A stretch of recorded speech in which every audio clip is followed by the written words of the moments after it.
पाकिस्तान 'ਚ पंजाबी कॉम्प्रैसां दे सब तो वड्डे नैटवर्क पंजाबी नैशनलिस्ट फोरम वालों जी आयां नूं। पंजाबी कौम दे बारे च पठाना दा मुगालता पठाना नूं बर्बाद कर देगा।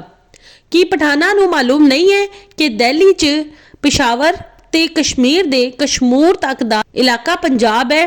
इसलिए पंजाब ते पंजाबी कौम दे बारे च मुगातले दा शिकार ने या जानते हुए पंजाबी कौम नूं मजहब इलाकियां बरादरियां जुबान दे लहजियां च तकसीम करन दी जदोजहद च मसरूफ होके पंजाबी कौम दे खिलाफ साजिश करते रहंदे ने।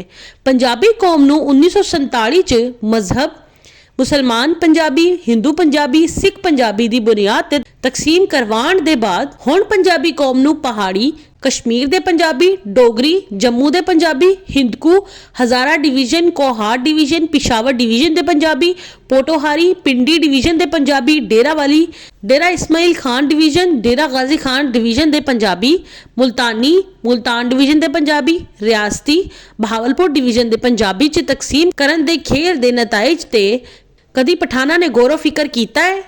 पंजाबी कौम ने अगर पठाना नूं इलाकियां, बरादरियां या जुबान दे लहजियां च तकसीम करना शुरू कर दिता ते फिर पठान नाम दी कोई चीज दुनिया च नजर नहीं आएगी।